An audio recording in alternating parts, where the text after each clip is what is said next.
Pelican Bay State Prison, a place often described as a prison within a prison. You notice about Pelican Bay? It's so quiet. It's quiet. The silence you just heard is not peace. It is the price of absolute confinement.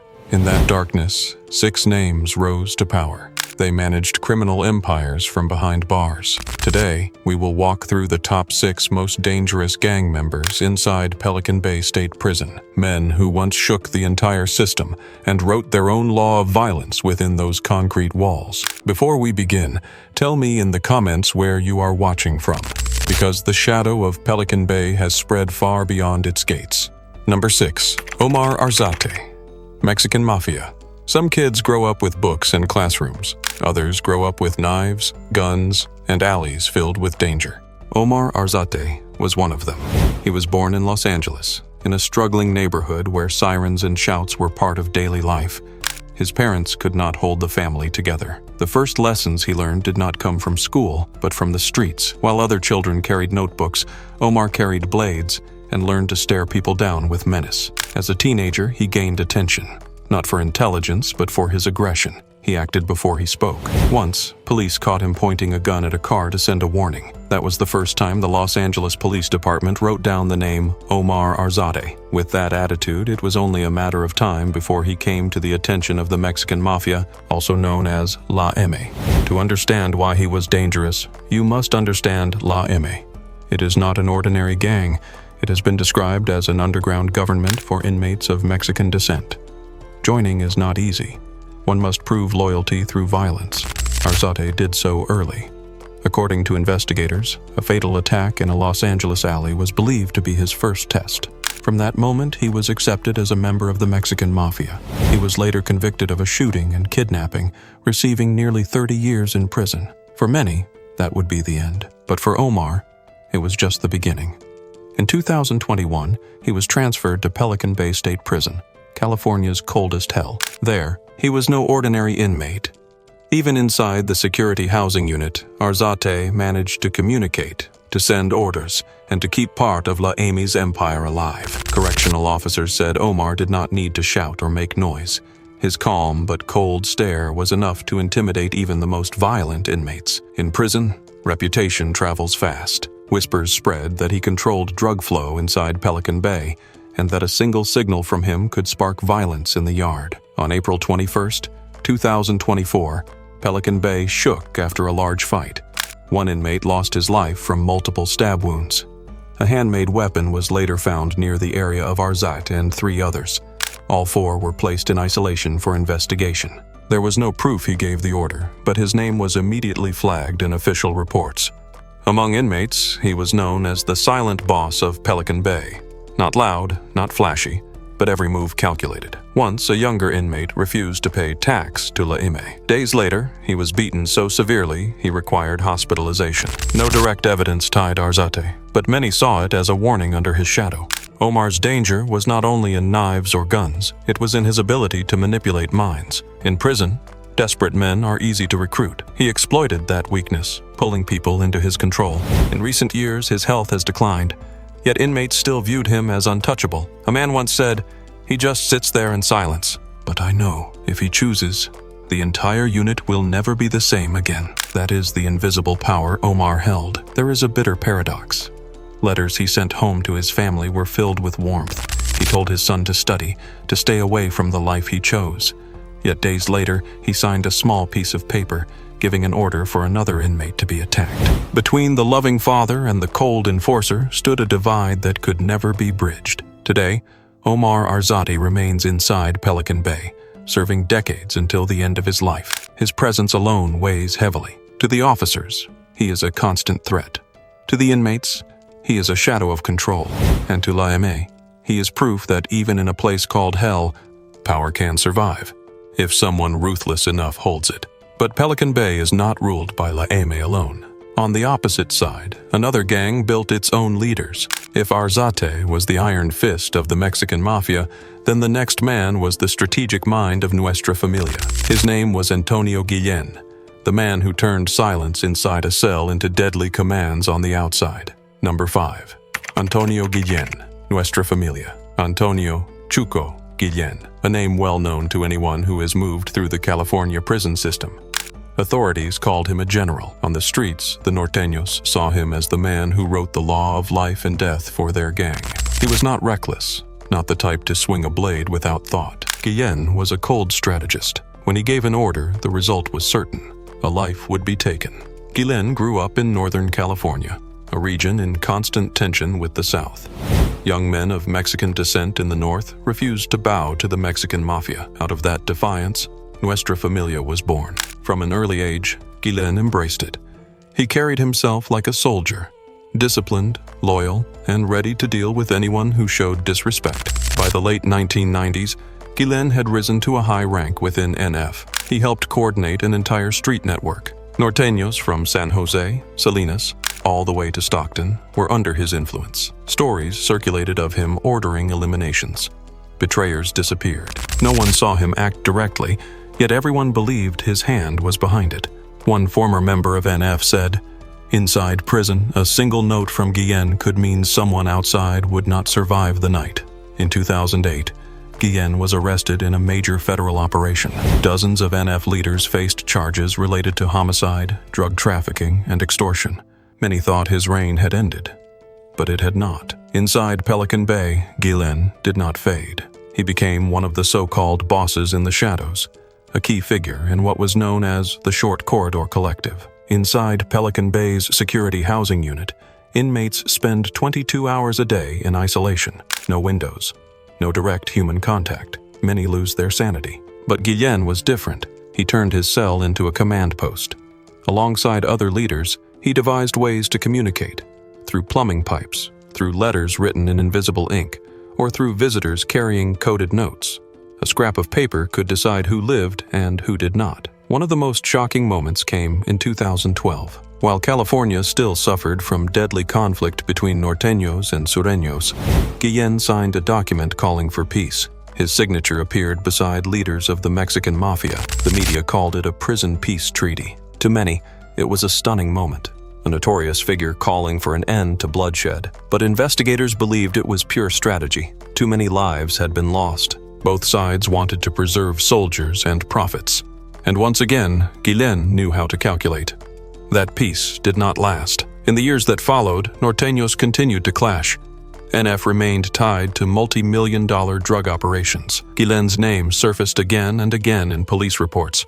A former investigator said, "Every time a norteño was eliminated on the streets, we wondered, did that order just come from Pelican Bay? From Antonio Guillen himself?" What made Guillen so dangerous was patience. He did not need to scream in the yard with a sharpened blade. He could sit silently in a small cell under fluorescent light, write a few lines, and entire networks of norteños would act.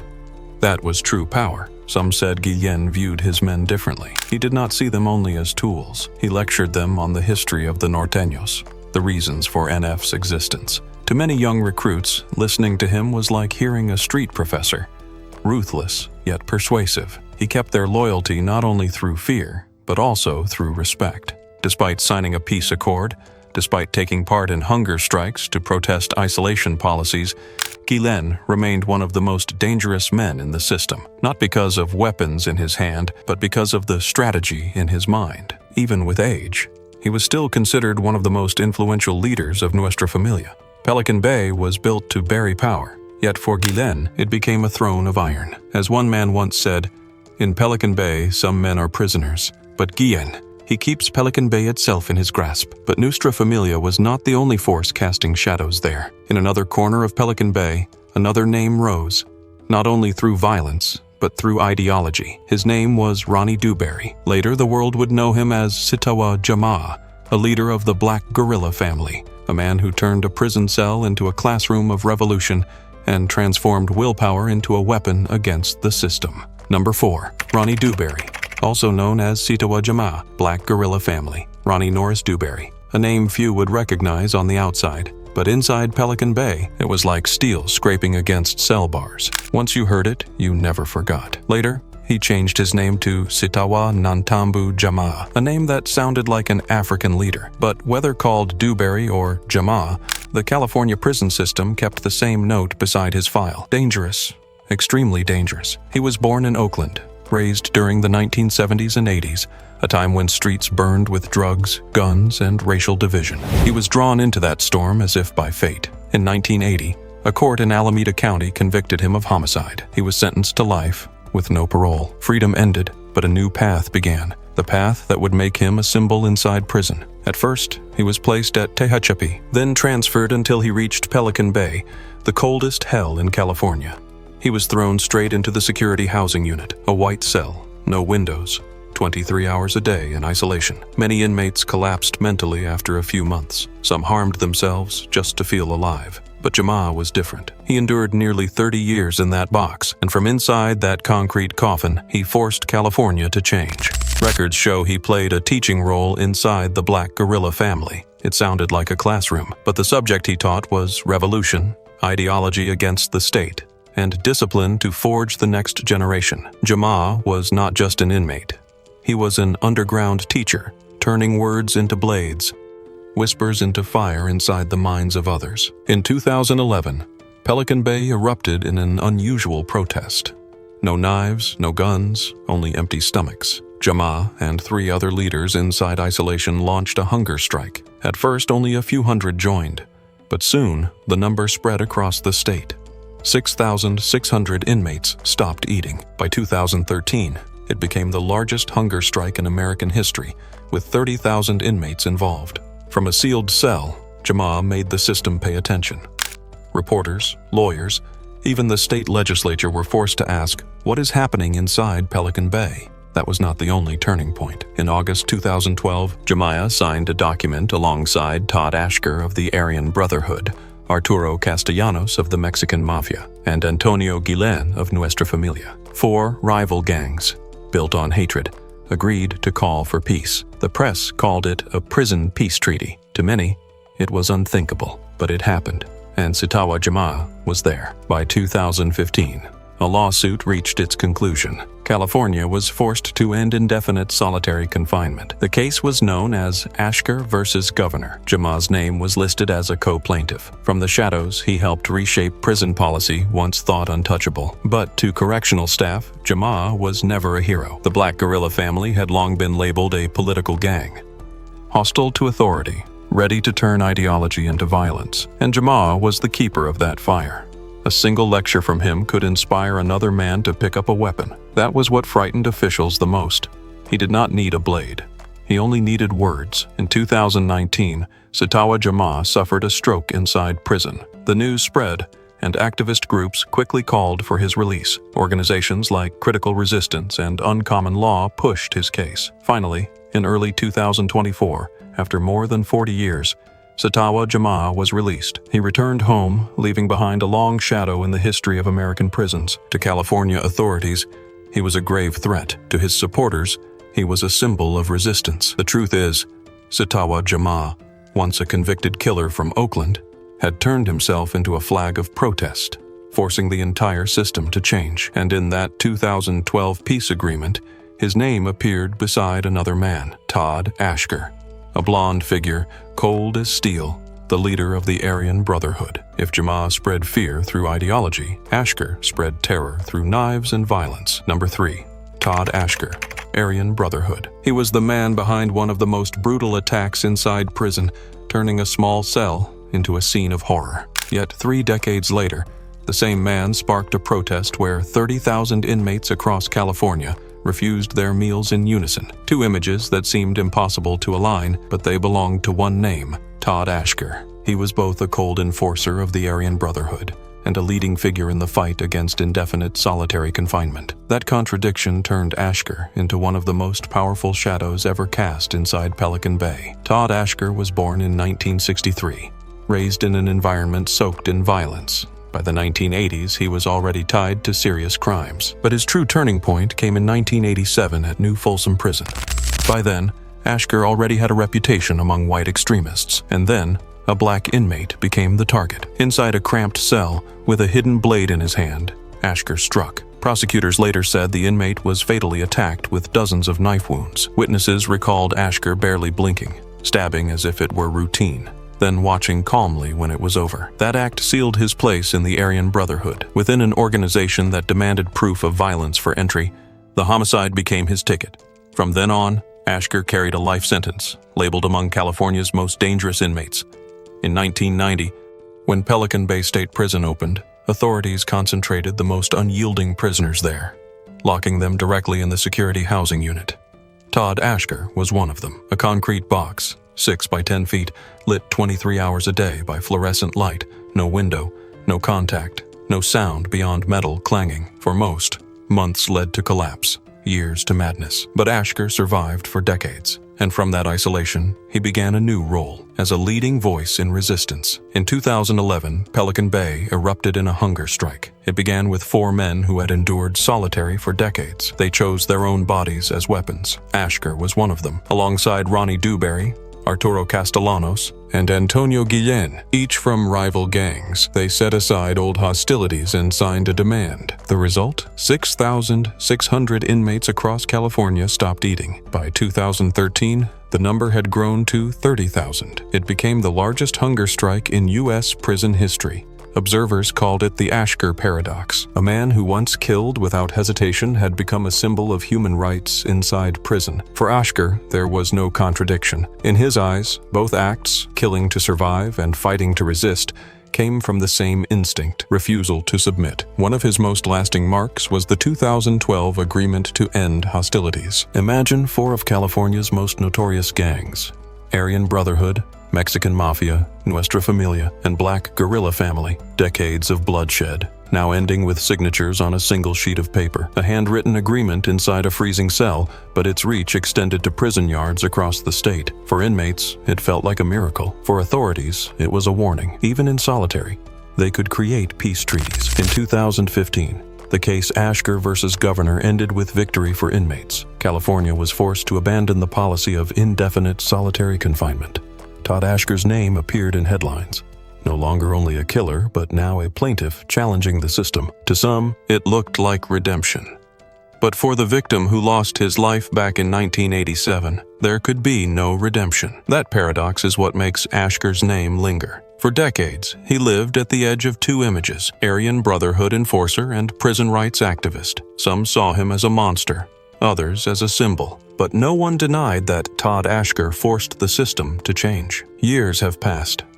Todd Ashker remains inside Pelican Bay, his hair turning gray, but his influence never fading. Whenever people recall the historic hunger strikes, his name returns. The man standing on the thin line between violence and resistance, a living paradox, a figure etched into Pelican Bay's history. Ashker proved that even in the deepest darkness of Pelican Bay, one man could shake the entire system, but he was not the only one. In another cell, another figure rose.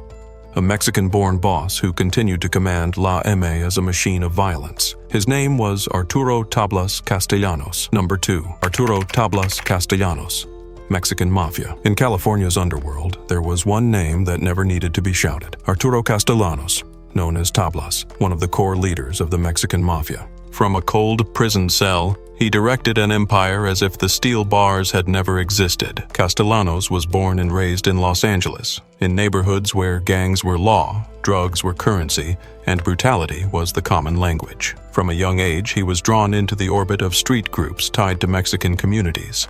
But Castellanos was not just another street criminal. He had a mind for organization, and more importantly, the ruthless edge required to be recognized by the Mexican Mafia. In 1979, in his early 20s, Castellanos was arrested for an armed robbery. Inside prison, instead of fading away, he rose as someone with potential. The veterans of La M, a name feared across California, took notice. Within a few years, Castellanos was officially accepted. With La M, there was no exit. One entered through violence, and the only way out was death. Castellanos embraced that law, climbing step by step to the top. Unlike impulsive recruits, Tablas carried a chilling patience. He knew when to act and when to remain silent.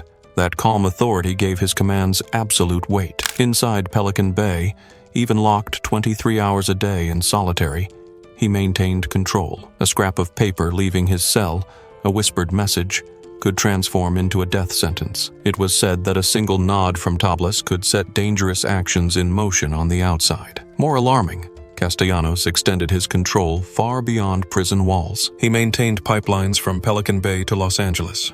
Street-level Sureños were required to pay taxes to La M, and Tablas was among those at the top collecting the profits. Inside Pelican Bay, he used handwritten notes, known as kites, filled with codes. Once outside, they became orders. Payments demanded. Lives erased. Authorities described Castellanos as one of the most notorious living bosses of La M. In 2013, when over 30,000 inmates across California joined the hunger strike against indefinite solitary confinement, his signature appeared on the peace agreement between rival gangs. It shocked many. A Mexican mafia boss, built on violence and hatred, signing alongside the Aryan Brotherhood and Nuestra Familia. But for Castellanos, it was never about peace. It was strategy. Fewer stabbings in prison yards meant stronger centralized power for leaders like him. That cold calculation made Tablas far more dangerous than men who only carried blades. He understood that fear lasted longer than any wound. Officers at Pelican Bay admitted they viewed his handwritten notes as dangerous as any weapon. A faint line of ink could carry the weight of a death sentence. The irony was clear. After decades in prison shadows, Castellanos had grown old. His hair gray, his health fading, yet his presence still cast a shadow across the system. On the streets, younger gang members invoked his name to demand money, to enforce obedience. To many, he remained a living symbol of La M, proof that a true boss could run a criminal empire from a freezing, solitary cell. And when speaking of Pelican Bay's most infamous names, one more figure stands out, a white man, cold as ice, who turned the Aryan Brotherhood into one of the most feared killing machines in American prisons. If Castellanos was the silent boss of La M, then Ronald D. Yandel was the man who openly turned a prison cell into the headquarters of a violent empire. Number 1. Ronald Dean Yandel, Aryan Brotherhood. In the prison yard, whispers once carried a chilling line. You want to know who really runs Pelican Bay? Look at Ronald Dean Yandel. Born in 1961 in California, Yandel grew up around knives and violence rather than books. In his 20s, he entered prison with a life sentence for homicide. For a man like Yandel, that was not the end. It was a ticket to the biggest stage of his life, the California prison system. There, he rose to become one of the most notorious leaders of the Aryan Brotherhood. The Aryan Brotherhood, a name that makes even hardened inmates shiver. A white extremist gang that lives by violence. Entry requires brutality. Exit comes only with death. It has been described as an underground nation inside American prisons, where blades and heroin are the only language. Over the years, Ronald Yandel became the top commander of its California branch. What made Yandel dangerous was not just violence. It was his ability to command from the shadows. He did not need a blade in his hand or to shout orders. A smuggled cell phone inside solitary confinement was enough to direct networks of drugs, weapons, and fatal attacks from behind bars. Federal records stated Yandel and his associates trafficked heroin and meth and ordered executions for betrayal. In a case that shocked the system, he was accused of orchestrating the death of Hugo Pinell, a legendary inmate of the Black Gorilla family. In August 2015, after 46 years in solitary, Pinell stepped into the yard. Within minutes, he was fatally attacked. Investigators believed Yandel arranged the strike, exchanging Pinell's life as a loyalty test for 2 younger recruits. A cold, calculated act. A reminder that even legends could fall in the cycle of prison violence. The irony was that just 3 years earlier, in 2012, Yandel himself had signed the agreement to end hostilities, along with Todd Ashker of the Aryan Brotherhood, Arturo Castellanos of the Mexican Mafia, and Antonio Guillen of Nuestra Familia. Many hoped it meant peace, a rare light in the darkness, but insiders knew better. It was only a cover. Behind the paper, violence continued. Drugs flowed, orders for death still passed through. Yandel never truly stopped the war. In 2019, the curtain was pulled back. A federal RICO indictment charged Yandel and other members of the Aryan Brotherhood. Prosecutors called him the de facto leader of the organization. Evidence stunned the public. Secret phone calls, coded texts, and orders for killings traced directly to Pelican Bay. One prosecutor described him as a mafia boss behind bars, still running a criminal network from solitary confinement.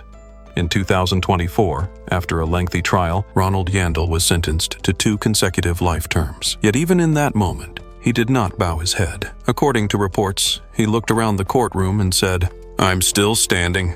You can't take me down." It was not only defiance toward the judge and jury. It was a message to his followers inside and outside prison. Their leader still stood, still regarded as one of the most dangerous figures of the Aryan Brotherhood. The true danger of Yandel was not in wielding a knife himself.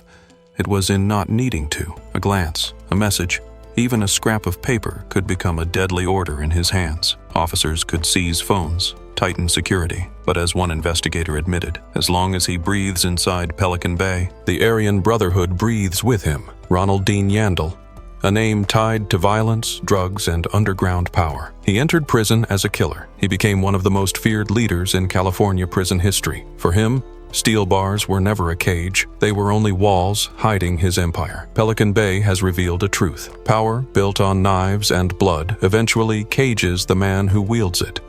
Those 6 names once spread fear, but in time, they aged, they weakened, and they were buried in the shadows. The lesson is clear. Violence only breeds more violence.